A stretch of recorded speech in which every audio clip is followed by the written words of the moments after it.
Penyerang Inter Milan, Romelu Lukaku, gagal membawa negaranya melaju ke 16 besar Piala Dunia Qatar, setelah ditahan imbang oleh Kroasia 0-0.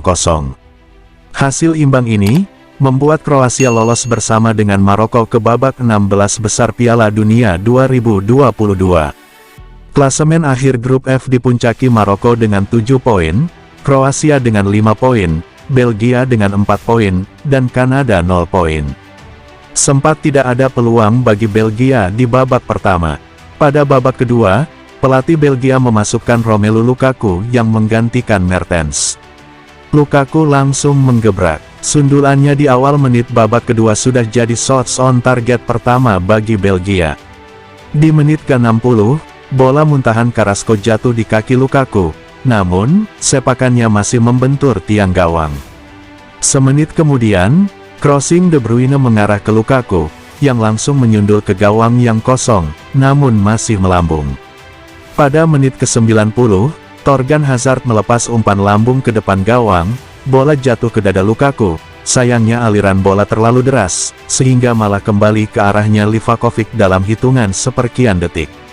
Di menit injury time, Romelu Lukaku nyaris bikin sontekan tapi bek tengah Gvardiol mampu menyapu bola lebih cepat.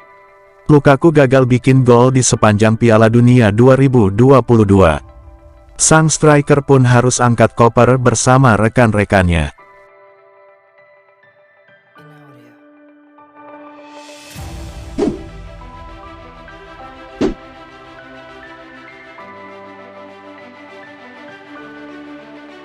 Chelsea dikabarkan memiliki beberapa penyesalan serius atas keputusan untuk mengizinkan Romelu Lukaku bergabung dengan Inter, dengan status pinjaman selama semusim.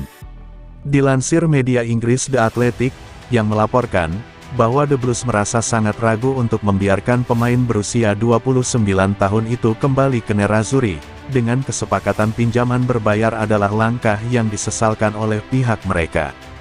Chelsea memutuskan untuk mengizinkan Lukaku pergi di musim panas selama 1 musim, setelah merekrutnya dari Inter Milan dengan biaya sebesar 115 juta euro. Kesepakatan pinjaman yang dibayar dengan biaya 8 juta euro plus add-on terkait performa, mencerminkan fakta bahwa sang pemain ingin kembali ke Inter, dan belum menemukan performa terbaiknya di Premier League sepanjang musim.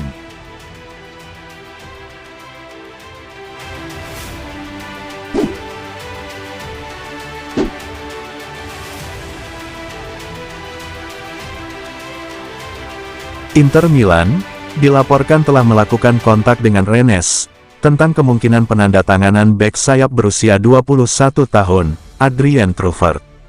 Dilansir oleh La Gazzetta dello Sport, yang melaporkan bahwa harga yang diminta untuk pemain Prancis tersebut adalah sekitar 20 juta euro, tetapi Nerazzurri menginginkan formula pinjaman dan bahwa dia adalah pengganti pilihan mereka jika Robin Gosens pergi. Inter mulai serius memikirkan kemungkinan mencari pengganti Robin Gosens. Pemain seperti Michel Bakker dari Bayer Leverkusen dan Fabiano Parisi dari Empoli, termasuk di antara nama-nama dalam daftar incaran Nerazzurri. Namun, karena satu dan lain alasan, Nerazzurri tidak sepenuhnya yakin dengan target lain, dan akan melihat Truffert sebagai kandidat ideal untuk mengambil alih sayap kiri mereka jika Gosens hengkang. Pemain berusia 21 tahun itu akan menelan biaya sekitar 20 juta euro, meskipun niat Inter adalah menyetujui kesepakatan pinjaman awal, kemungkinan berisi kewajiban untuk membeli pemain jika kondisi tertentu terpenuhi.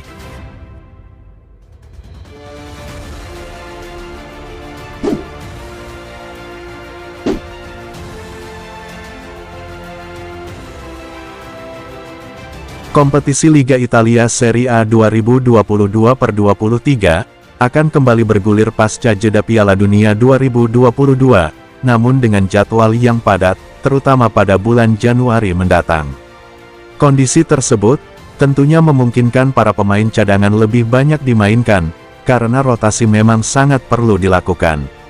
Seperti yang diberitakan Corriere dello Sport, bahwa pelatih Inter Milan, Simone Inzaghi, kemungkinan besar akan lebih mengandalkan para pemain cadangan di skuadnya selama Januari yang sibuk, khususnya Christian Aslani dan Raul Belanova, yang membutuhkan lebih banyak menit bermain.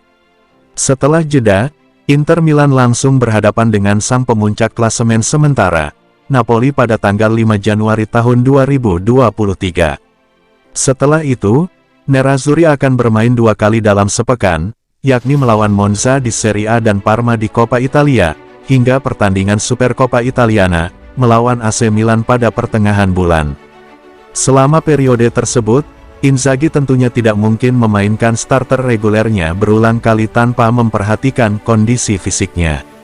Oleh karena itu, baik Aslani maupun Belanova, kemungkinan besar akan menerima lebih banyak kesempatan bermain. Selain itu, bek berpengalaman Danilo D'Ambrosio, juga diharapkan bermain lebih banyak asalkan pulih dari cedera aduktornya.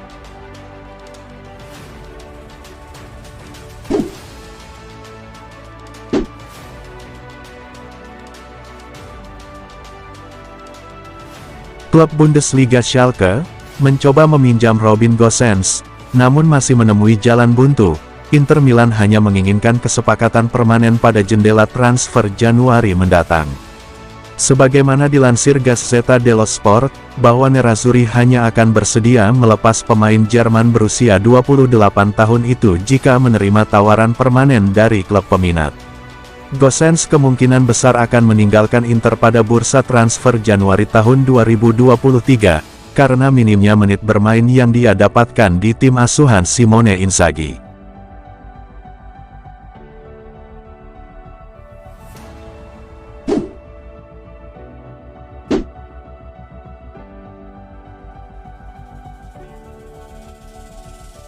Mantan pemain Inter Milan, Ivan Perisic, saling berhadapan dengan striker Inter Milan, Romelu Lukaku dalam laga pamungkas di grup F Piala Dunia 2022 antara Belgia menghadapi Kroasia. Skor imbang 0-0, tidak cukup untuk meloloskan Belgia dari fase grup. Ivan Perisic dan kawan-kawan melaju ke 16 besar menemani Maroko sebagai juara grup F. Dalam sebuah wawancara dengan FIFA Plus, setelah pertandingan kontra Belgia, Perisic mengatakan, "Saya bersama Lukaku selama 2-3 menit setelah pertandingan. Sepak bola, sekali Anda mencetak gol, namun lain kali Anda gagal. Dia adalah pemain yang sangat kuat.